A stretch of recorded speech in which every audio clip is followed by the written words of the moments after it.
Hello, Miss Graham, or anyone else who decides to watch this video. My name's Bree. I'm a sophomore in high school, and I was assigned to read a book by John Green. And seeing as though I've already read The Fault in Our Stars, I decided to read Looking for Alaska. Looking for Alaska is a book about a teenager named Miles who enrolls in a boarding school, meets some new friends, falls in love, and tries to define the meaning of life and death.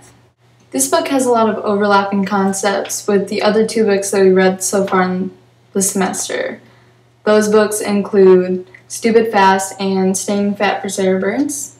And all of these books are centered around teenagers, and I noticed that they also all have kind of a lack of parental figures, and the teens in the book have to kind of deal with their problems on their own. However, I would say compared to the other two books we've read this semester, Looking for Alaska has a lot more spiritual themes, and I noticed two major themes throughout the book.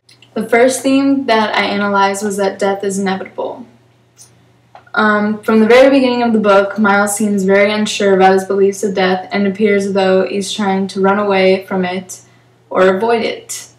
On page 5, when asked why he wants to go to boarding school by his parents, Miles replies by saying, his last words were, "I go to seek a greater perhaps. That's why I'm going, so I don't have to wait until I die to start seeking a greater perhaps." From this quote, it almost seems as though Miles is trying to avoid the idea of death, or kind of push it to the side by trying to live a more exciting life. However, eventually Miles meets Alaska, which is the girl that he falls in love with. And Alaska is the opposite of Miles in the sense that she's very open about death and accepts that it's going to happen eventually. This can be seen on page 52 when Alaska was discussing the harm of smoking with the school stoner, and she says to him, "I may die young, but at least I'll die smart." And this just shows that, unlike Miles, Alaska sees death as inevitable, and she doesn't mind harming herself because she knows that she'll eventually expire and she's not afraid of dying. About halfway through the book, Alaska dies in a car accident. And after Alaska dies, Miles is kind of forced to face the idea of death that he's been avoiding. And this eventually leads him to realize he shouldn't be avoiding it, pretty much. And on page 219, Miles says, "Before I got here, I thought for a long time that the way out of the labyrinth was to pretend that it did not exist. Build a small, self-sufficient world in a back corner of the endless maze and to pretend that I was not lost but home." This just shows that Miles is finally coming to realize that he cannot avoid death and that he should face his insecurities about it head-on instead of hiding from it like he did at the beginning of the book. And I think that this trend of trying to avoid your problems can also be seen in Staying Fat for Sarah Burns and Stupid Fast. Like Miles and Staying Fat for Sarah Burns and Stupid Fast, all the main characters try to avoid their problems. They try to push it off for later, but in each book, once the problem is finally faced, it gets solved and their lives are improved because of it.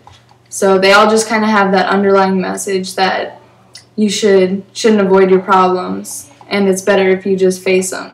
The second theme that I found in the book was that the meaning of life is a question that can only be answered by yourself. This is shown throughout the book because Miles starts off trying to live off of other people's dying words. He has this sort of weird obsession with it. And by the end of the book, he realizes that he needs to find his own definition and his own beliefs on what life and death are. And I think in this book, the character of Alaska works as a way of provoking kind of a spiritual thought within Miles that he wouldn't have reached otherwise. An example of this can be seen on page 19 when Alaska tells him, "That's the mystery, isn't it? Is the labyrinth living or dying? Which is he trying to escape, the world or the end of it?" This conversation causes Miles to ponder what happens when you die, and after Alaska dies, it causes Miles to obsess over what happened to her. After Alaska dies, Miles and his friend, the Colonel, go on a quest to figure out how and why she died. They thought that if they knew the reason for her death, then they would be able to accept it better, but they eventually learn that it doesn't really matter why she died or how she died. It just kind of matters where they think that she is now, spiritually. And on page 174, Miles finally comes to realization, and he says, "As much as I wanted to know how Alaska died, I wanted to know where she was now, if anywhere. I like to imagine her looking down on us, still aware of us." And this is when Miles finally starts to generate his own beliefs and opinions, which hasn't been seen thus far in the book.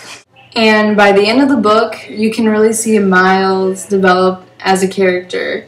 And this is shown when he finally comes to terms with Alaska's death. And he does this by letting himself believe that her spirit will still live on and her life was not for nothing.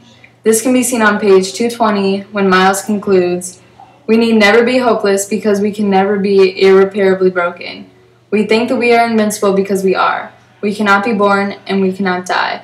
Like all energy, we can only change shapes and sizes and manifestations. They forget that when they get old. They get scared of losing and failing. But the part of us greater than the sum of our parts cannot begin and cannot end, and so it cannot fail." This quote shows that by the end of the book, Miles has finally found his own beliefs, and he can live with peace of mind because of it.